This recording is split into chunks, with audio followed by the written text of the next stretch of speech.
vengeance met by greater vengeance. As Israel strikes back against a horrendous slaughter of innocents, the world watches and waits. At the Texas Capitol, lawmakers frustrated by years of porous borders under Biden moved to make illegal entry a crime in the Lone Star State. And here in Houston, new numbers in the race for mayor confirm a two-candidate race with just 23 days left until the November election.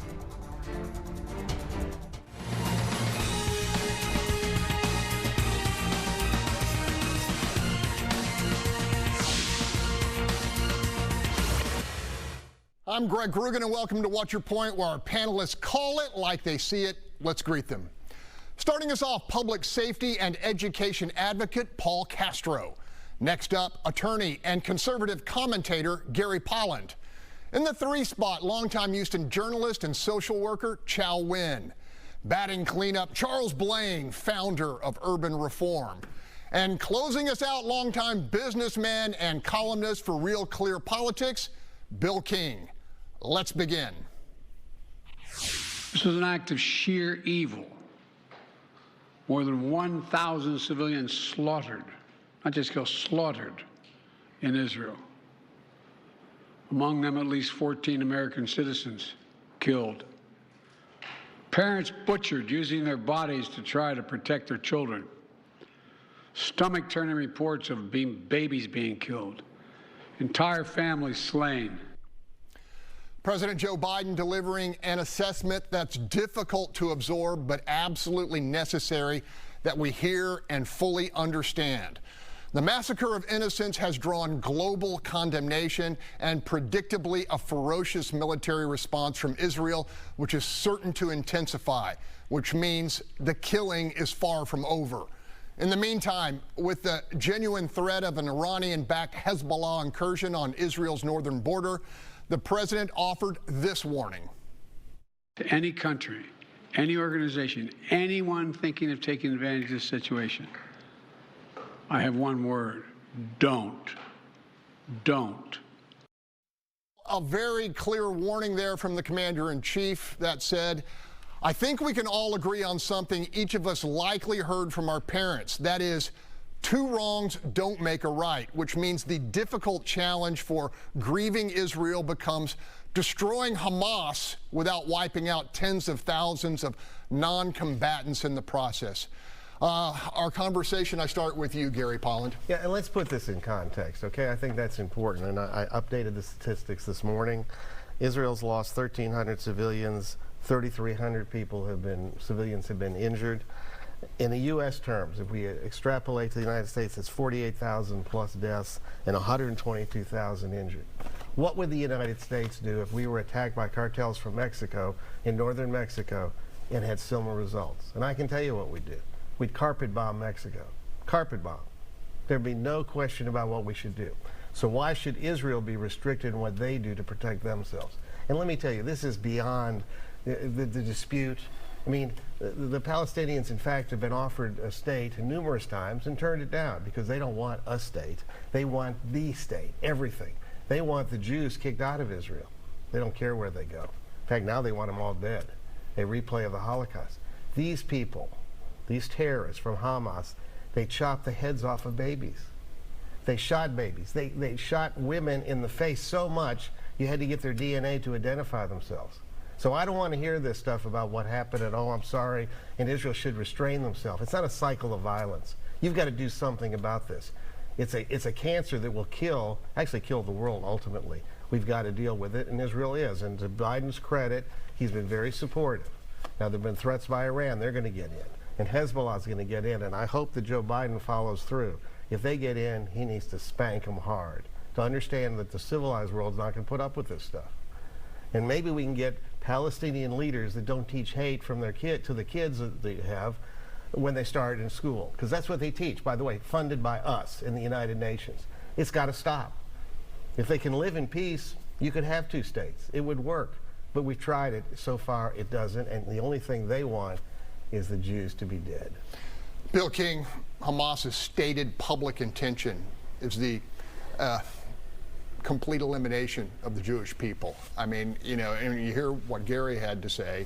Are you fearful that this could explode on the northern border and be a larger conflict? It's possible that it could. I think that Biden's making the right move with a tremendous show of strength. We have fleets basically in the Persian Gulf and in the Mediterranean, and these are not inconsequential fleets. This is the most powerful aircraft carrier we have in the fleet, the Gerald S. Ford. UK has moved a carrier fleet there. We just landed 2 squadrons of F-15s in Jordan. I mean, they are putting the assets in place that if anybody does try to take advantage of this, they would be immediately destroyed by the U.S. military if Biden follows through. And that certainly appears to be what he intends to do. All right, Chow. Israel has been giving repeated warnings, asking folks in the northern part of Gaza to evacuate to the southern part. Egypt's not letting anybody in. I mean, in terms of the unfolding humanitarian crisis, your thoughts?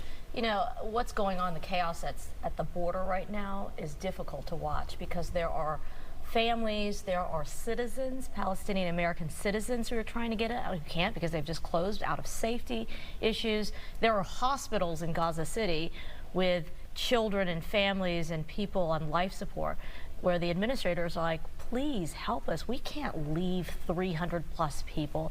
So there is serious concern about the humanitarian process or lack thereof and those collateral damage of citizens. The other thing I'm really concerned about is this conflict conflating the idea that Palestinian people want this, right? We have a lot of Palestinian Americans. We have rallies right now that are pro-Palestinian.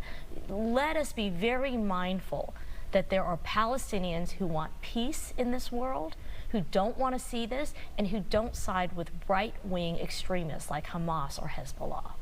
All right, Paul Castro, anybody who knows anything about you understands that you, if anyone, can commiserate with people on both sides of this who are losing what's most important to them. As you watch this unfold, I mean, I welcome your thoughts. Yeah, so it's been so troubling to watch the opening images of what happened when Hamas came and just started taking innocent lives, killing children, killing innocent people who were just trying to live their days. I am experiencing this not from the state level, and I defer to Gary and Bill on this especially. It's really about the tragedies in miniature. And I have many friends who are Jewish who are just horrified right now about what's happening, and I have Palestinian friends who are worried about what will be happening. And where I experience it is at the horror of what happened already. The images of dead babies, the images of people being paraded after they've been raped and after they've been beaten through the streets and being cheered. That amount of hatred is something that is going to take generations to undo. And my worry is, I know how I felt immediately after David was killed, and the amount of specific hatred I felt and had to battle through is being multiplied by millions right now. And I'm scared, but I also believe that people do have the right to defend themselves in this moment. And and I worry for our world, and I worry for my friends. A few thoughts from you, Charles, about 30 seconds. Yeah, I mean, utterly horrific doesn't even begin to describe what we saw. And, Biden referenced the number of Americans that were killed. I think it's up to 29 now. And I want to point out that Congressman Corey Mills has gone over there, and him and his office have rescued 77 Americans. 98 Americans. And today they're getting a charter flight to get 218 Americans out at no cost to them. And, during a time where we're kind of looking for leadership, I think that's a real glaring example of leadership. Hold that thought. Still to come. With millions of immigrants crossing our southern border unimpeded, Texas lawmakers moved to make illegal entry a crime in the Lone Star State. And in our Sunday survey, we're asking viewers if they support or oppose use of their state taxes to arrest and jail undocumented immigrants. Tell us what you think. Vote on our webpage, fox26houston.com. Just click on the poll at the top of the page, or tell 26 using our news app. But up next, Congressman and former Navy SEAL Dan Crenshaw on the hard choices ahead if the attack on Israel escalates. I'm hearing there's another front opening up from Hezbollah to the north. That was a huge fear of ours, and if that's true and Israeli military starts to become overwhelmed, we have to have some pretty serious discussions up here about what America is going to do to make sure that the state of Israel doesn't cease to exist. Congressman and former Navy SEAL Dan Crenshaw speaking in depth on tonight's edition of Texas The Issue Is, right here on Fox 26 at around 11 p.m. Panel Crenshaw was hesitant to point a finger of blame at Hamas sponsor Iran, saying we simply don't have proof that they knew or even participated in the planning for this heinous act. I'm going to go to you, Charles. I think he was trying to be even-handed there, but we all know that Hamas is backed financially and at least, spiritually, whatever, by Iran. Thoughts? Yeah, I mean, yeah, we don't have glaring proof, but I think we all know it, and it's kind of the same thing as when we talk about, I know they put a hold on some of the aid that was going over there, but when we talk about, the money that we're giving in foreign aid and how it's not used to support these, well, money is fungible, and they do these things, and we need to understand that.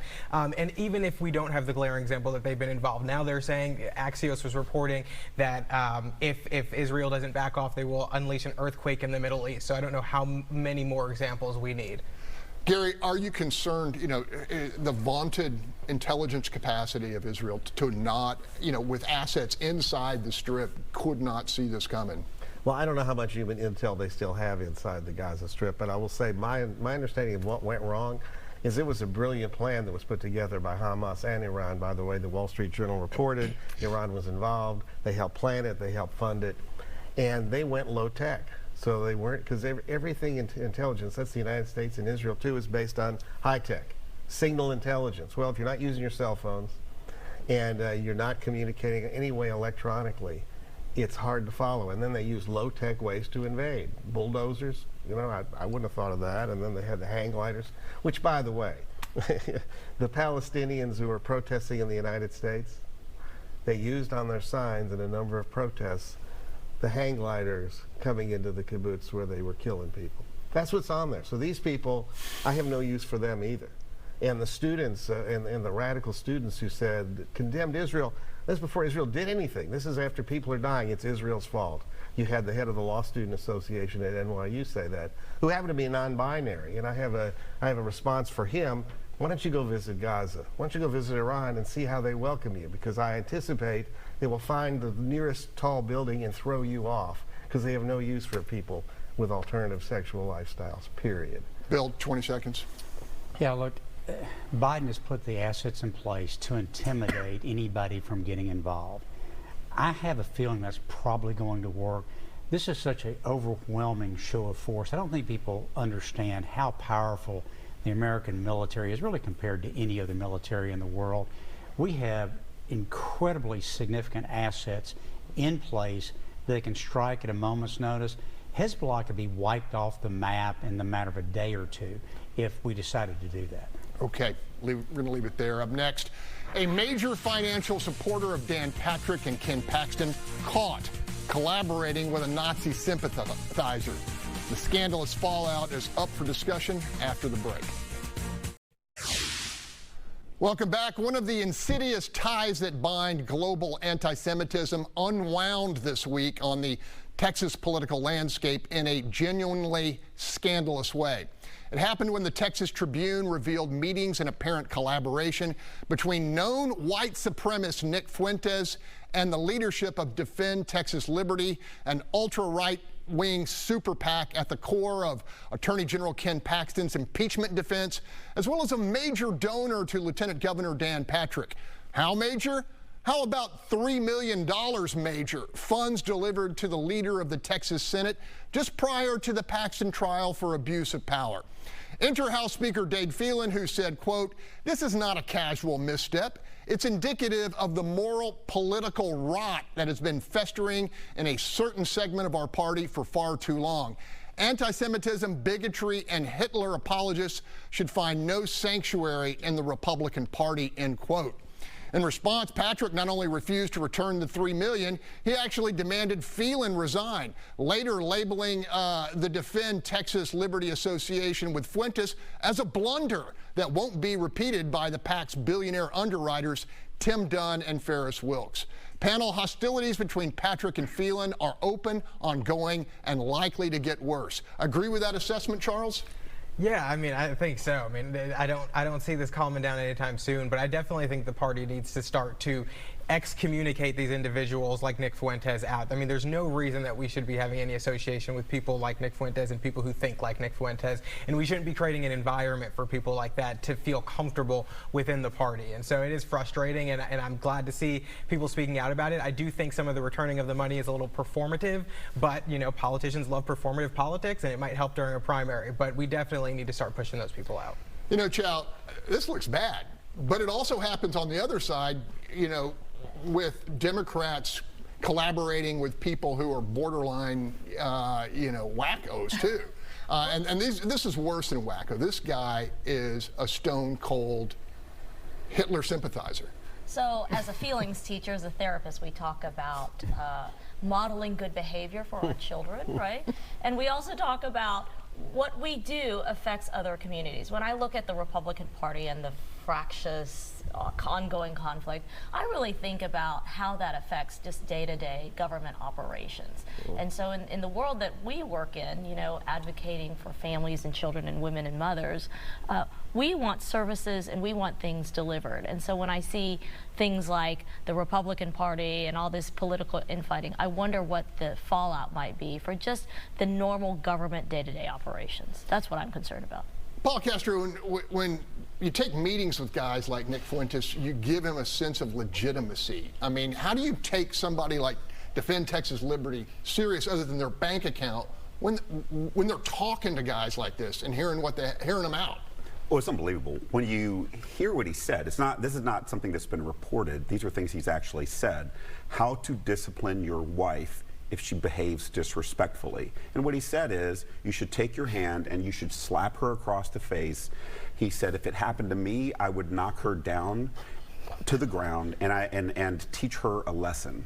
These are things that Fuentes has said openly. He's proud of his behaviors. Anyone who associates with him associates with that mindset. And I think that that's something that everyone who took any money should give it right back. Final word to you, Gary. Well, it's certainly, optics are horrible, ridiculous. Fuentes, I guess they didn't know he was a neo-Nazi.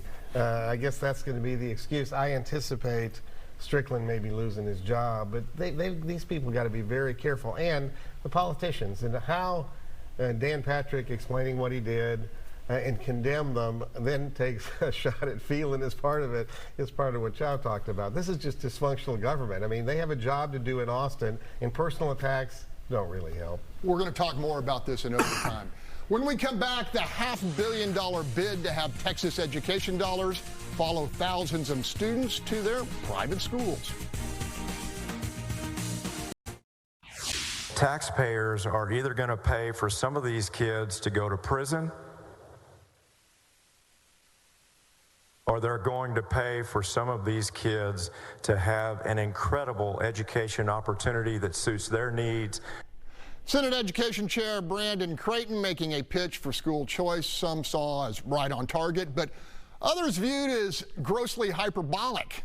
Creighton was pitching a $500 million proposal to offer around 60,000 Texas students an $8,000 per year stipend to attend the private school of their parents' choosing. Creighton claimed the money for the choice would not be siphoned off from funding for public schools. Democrats weren't buying it. What you're going to see, members, is a decrease in spending per pupil in public schools and an increase in spending of kids involved in voucher programs. You can put lipstick on it, you can dress it up, you can put some jewelry on it. It's beautiful without makeup. But we are still at the very bottom when it comes to funding our public education system. We're still playing catch up to get with other states. It didn't matter. School choice passed the upper chamber along party lines and moves to the House, where it will be met with some heavy opposition.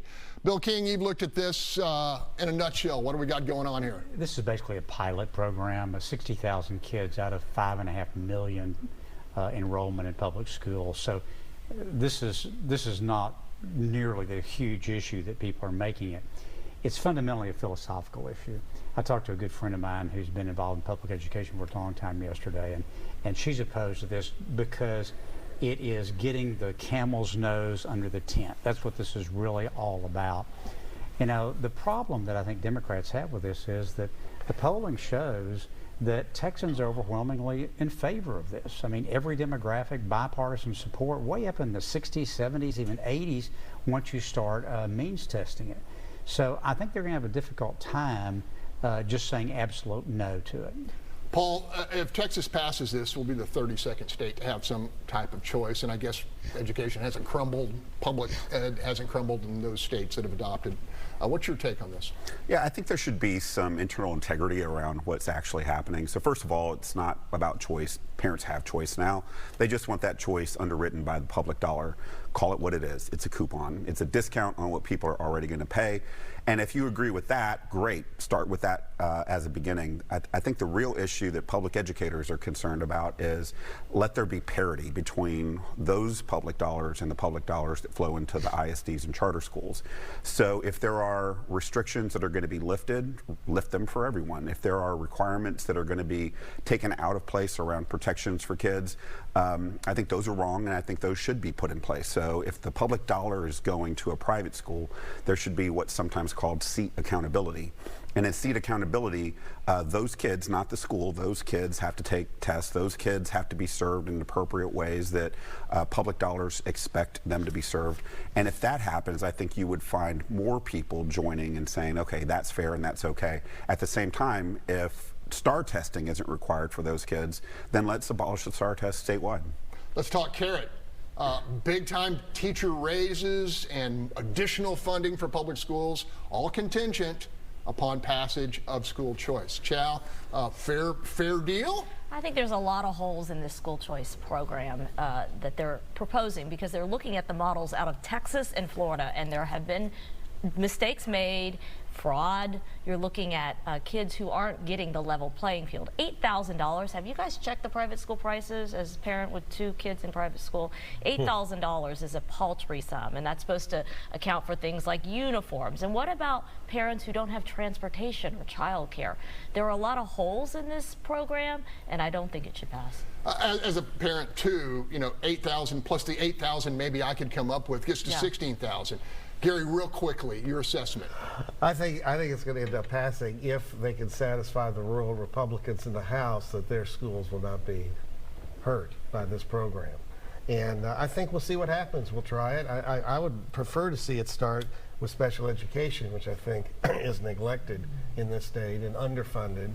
I think those kids are like the stepchildren of public education. Yeah, I'm teasing Charles Blaine's response for overtime. Up next, with the number of uninvited immigrants now approaching 8 million, Texas lawmakers move to make illegal entry a crime against our state.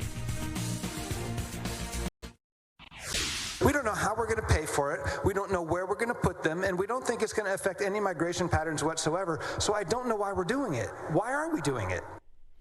And what the state Senate ultimately voted to do was make illegal entry across our international border a violation of Texas criminal law, punishable by prison time. Panel, clearly this measure, which may not pass constitutional muster, is driven by frustration with President Biden's willingness to allow 7 to 8 million undocumented immigrants cross, largely undeterred. I'm going to start with you, Charles Blaine.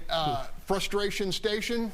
Yeah, I do think it's driven by the frustration, and we know that the legislature doesn't hesitate to pass things at times that are unconstitutional. So, I mean, it's interesting, but what I find really interesting is how for decades, well, a decade, all the Republican primary mailers said that they were doing everything they can on border security, but now suddenly, after all this time of talk, they now pass this? Why didn't they pass it 10 years ago if that's the case? Yeah, well, the Senate's passed it a few times, but Bill, okay, you know, throw some cold water on this. 88% of our unscientific poll responders say all in. Let's make it a state crime. Yeah, it unquestionably would be unconstitutional, held by the federal courts. There's 200 years of precedent that the federal government has exclusive plenary right to regulate immigration. So I think there's little doubt that it would be declared unconstitutional.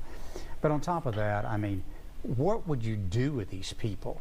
I mean, the Harris County Jail is already overrun. The prisons, I mean, where would you put these people if you were going to do them? How long are we going to keep them? I mean, wouldn't a better idea be to send them back as opposed to making it, putting them in jail here and having us pay for them? I mean, it just makes no sense from a policy standpoint. Okay, Paul, as our only Latino member on the panel, but also you have family fighting the immigration war just to have some type of regularity and security down there. Yeah, I think there's often a misunderstanding that all Hispanics or all people of Mexican descent are for immigration, and I have not found that to be true. What I have found is that all immigrants be treated with dignity and respect, right? And so when we see images of people caught up in razor wire as they're trying to get their babies through, I think if we just stayed in the question, what would have to be true for me as a parent to risk my child's life that way? If you empathetically look at that situation, I think what you have to see is there's something that people are running away from and running towards. And at the same time, we have to manage our border. We have to find a way to maintain ourselves and maintain our status as a state that's sovereign. And that's not happening. I think Democrats are completely missing the boat and being perceived as open border advocates. And I think that needs to definitely be addressed. This is not the right way, but there should be a solution that we should be equally and together fighting for. Chow, do you see this as xenophobia? Absolutely. I mean, we're looking, like Paul said, it's like humanity first, right? Don't forget those who are coming, and they're not to be criminalized across the border. That's not going to deter. That doesn't fix the problem. It makes the problem worse because we don't have a prison system that's efficient, nor do we have enough prisons, period, right? So let's address the humanity. We've talked about contract worker programs. We've talked about other sensible ways to come to this country to work and have a life for your family, as my family did as refugee immigrants, 4 decades ago. Over the years, Gary and I have become good friends, and I respect your pragmatism. Is this pragmatic, and if not, what is? Well, first I want to say Chow's family entered the country legally. Oh, I've heard that. Stop it. But it's true. And the problem is we have 8 to 10 million people who've entered the country illegally, right? A lot of them, almost the vast majority, 80, 90%, they're not fearing persecution. It's economic, okay? Because like Venezuela, where a lot of people are coming from now, that economy there is horrible. It's in the toilet and has been for a while. That's now how it's supposed to work. We're supposed to have legal immigration. Do we have enough slots for legal immigration? No. Should we have work permits? Absolutely. However, you've got to get control of the border, which Biden and actually much worse than Obama, much worse than Trump, he isn't doing it. So the border essentially is open. Now, is this part of the Democrat plan to fundamentally change America, adding 10 million new people when we give amnesty and then they can vote and they'll never vote Republican? Is that part of the conspiracy? I got no idea, but this is not functional. People who follow the rules get screwed. Hey, Bill, Congress is going to fix this, right? Yeah, the way people are coming in right now is claiming refugee status. The refugee law is broken. It needs to be fixed. When somebody walks in the country, and right now people are not trying to get away. They're walking up to immigration officers, and they've got a card that the cartels have given them, and they read the words that give them the right to claim refugee status. And if we do that, you cannot send them back. You've got to give them a court date. Unfortunately, we've got so few courts, that takes 5 years now to get a hearing. That's the problem. Congress, get off your ass and fix this. All right, we're going to leave it there. Still ahead. Dysfunction still reigns in the nation's capital as House Republicans failed to unite behind a choice for Speaker. But up next, as the race for mayor enters its final weeks, new numbers forecast the head-to-head battle to come. Tend to the basics, get the trash picked up on time, fix the roads, do something, well, this is a Metro issue, but do something with Metro so that it doesn't take 2 hours to get to the medical center. If you fix drainage in our communities, I think we'd be pretty excited. Messages to the next leader of our city from the grassroots. There are now just 23 days until Houstonians pick a new mayor, and we have new poll numbers to report from the University of Houston's Hobby School. They tell us State Senator John Whitmire and Congresswoman Sheila Jackson Lee remain well ahead of the pack and appear almost certainly headed to a December runoff. Panel, is anyone surprised former Metro Chair Gilbert Garcia hasn't made up much ground despite a significant media buy? Charles? I'm sorry, I was paying attention to that. Yeah, a little bit, because I've been getting so many mailers. I think I mentioned this to you before. I'm probably getting like 5 or 6 from Gilbert Garcia a week. So that is interesting. But I mean, listen, I agree with those two women. I wish we were talking more about those issues, about, you know, the flooding, the illegal dumping, Metro. Even though Metro is Metro, I think that's still a part of the conversation as well. Rather than some of the attacks that we've been seeing, largely from two camps on another. I think there's a lot of issues that people want to hear about, and we haven't really heard about this cycle because I don't really know what's going on. It's been rather quiet outside of the attacks. Paul, what are you hearing out there? I think what people are really attaching to is Whitmire's message. He stayed very much on message around fixing city services and taking care of the police and firefighters. And when that's the message, safety, city services, I think that is making people say, oh, that's the person I want to support. All right, I make about 5 or 6 calls when I'm trying to figure out what's going on. 2 of them are immediately to Bill King and Gary Powell, and Charles is third. Bill, how do you see this mayor's race? So there was a candidate a few years ago whose campaign slogan was "Back to Basics." I remember that. and he came pretty close to winning, as I recall. Look, I think that the people of Houston, our city services are so awful. I mean, it's just water mains breaking every way, potholes every place. You know, in some neighborhoods in town, the illegal dumping is just an embarrassment. Look, we need somebody to get in there and actually run the city. I have not seen Sheila run a single ad except something negative about John Whitmire. She's given me no reason to say she has any clue about how to fix these things or what she's going to do. She's going to build rail to the airport. I mean, seriously, that's been studied 3 times in my career, and every time everybody says it won't work, and that's going to be her big push, you know. I think there's a reason that, you know, he's up by double digits in the runoffs, because he's speaking to the issues that Houstonians care about. Gary, this polling also confirmed the heavy negatives. I mean, there's something like 42% of voters said they would really have trouble voting for Sheila Jackson Lee. Is that a factor in this when it comes down to a head-to-head race in December? I think so. I mean, look, if you look at Sheila's track record, she gets an A for showing up at everybody's funeral. She gets an A for being on TV. She gets an A for shaking hands with the president. She gets an F for retaining employees in her office. She gets an F for doing anything substantial for her district over the 30 years she's been in office. Take a look. Go back 30 years. Look at the problems of her district and look at them today. There's no difference. She's accomplished nothing. That's just a fact. In terms of the race, it's interesting. There's still a lot of people undecided. I really do think that Garcia brings a lot to the table, and I'm surprised his numbers aren't better, but this is a similar experience that Bill had. You come as an outsider, you hadn't run before, it becomes a problem. Got to leave it there, and we'll talk more about it in overtime, folks. When we come back, the staggering cost to taxpayers every time a rider steps on a Metro bus. The question, is Houston throwing good money after bad? Welcome back. Nearly $16 per ride. Ever since I read that number in Bill King's blog, I simply haven't been able to shake it out of my head. Nearly $16 is what we as taxpayers shell out every time someone steps on a Metro bus or boards light rail. After crunching the numbers, which is Mr. King's kind of compulsive practice, he determined Metro's riders pay only 4% of the total cost via their fares. I'm still trying to figure out in what universe this formula makes financial sense, especially for cities like Houston with serious fiscal constraints on the horizon and a critical shortage of law enforcement officers. Panel, the only answer I can come up with is what some call the definition of insanity, doing the same thing over and over and expecting a different result. With that, I throw this to Bill King. That's a big number, $16.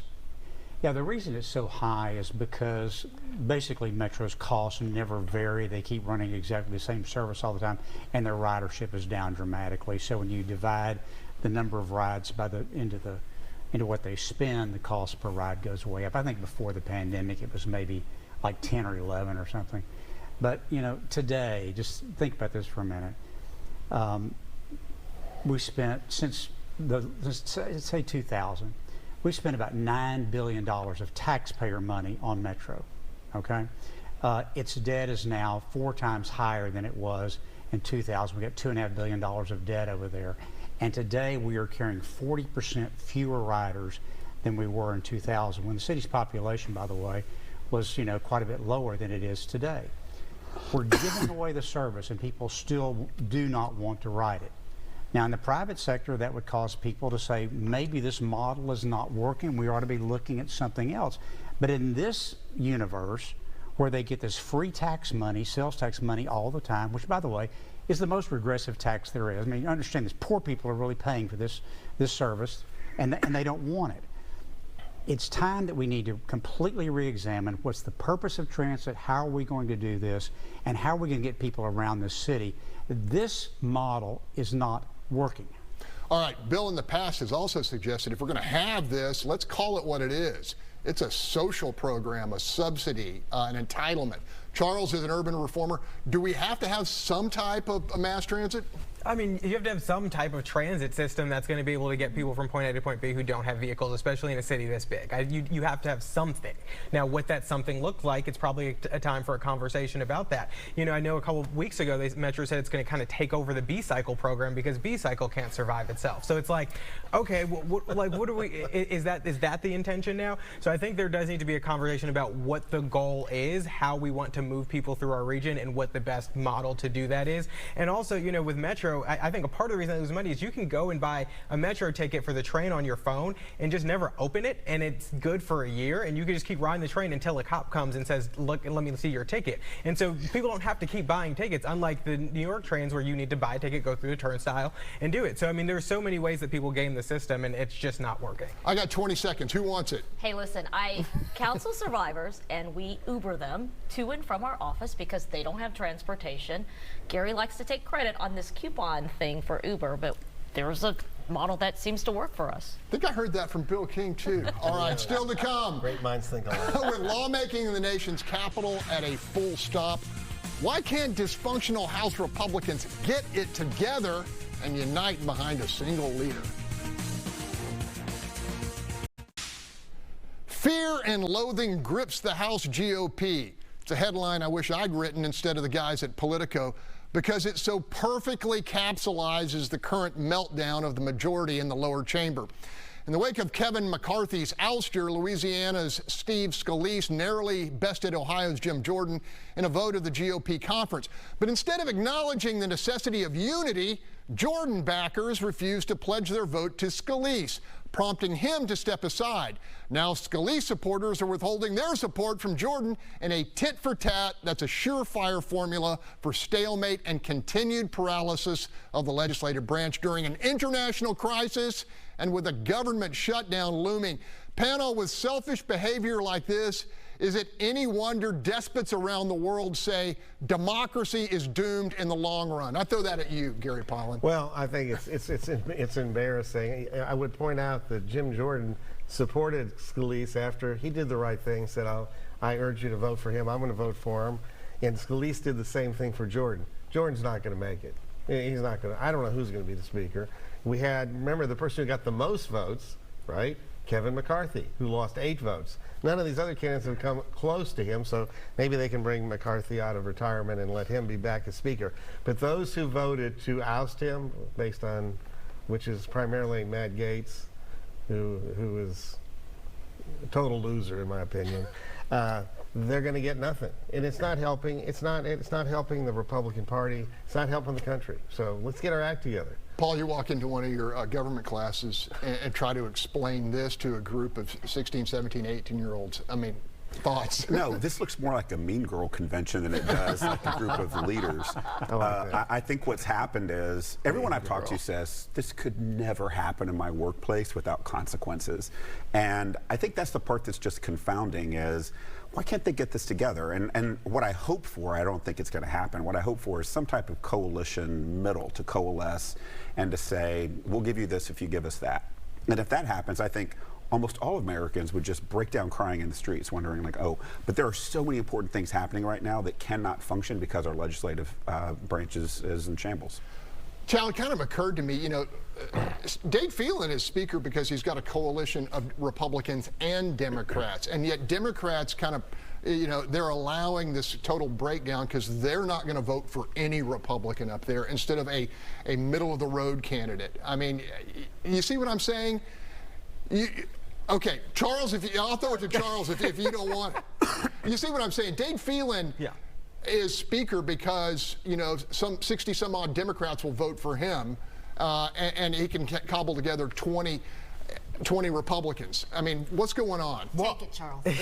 Well, I mean, we're seeing part of that now. You know, Jim Jordan had a majority of the Republican support, but you have the Republican Armed Services Committee chairman saying that the Democrats, if they give concessions, they'll cobble together people to help Hakeem Jeffries. Like, that makes no sense. So why don't you just get behind Jim Jordan and bring that whole coalition with you? But we're seeing them try to get over with the Democrats. Now, if the Republicans hand the Democrats a speakership, that's going to be absolutely crazy. And let's not pretend the House was not in paralysis when we had a speaker. They weren't doing anything to begin with. I mean, yes, they got the continuing resolution passed, but it wasn't like they were at the top of their game then either.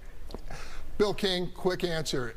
Has there ever been a better argument for a third party? Yeah, this is two-party dysfunction on display. By the way, if Jim Jordan becomes a speaker, I predict that the Republicans will lose the majority in the House by a wide margin in the 24 elections. We got it on tape. Still ahead.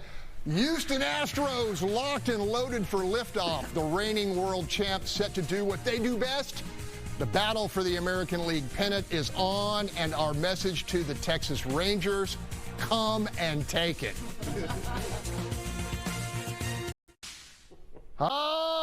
With glorious regularity, they have once again delivered. While lesser cities across these United States have no choice but to turn their early autumn attention to the gridiron, we in the Bayou City are still playing October baseball.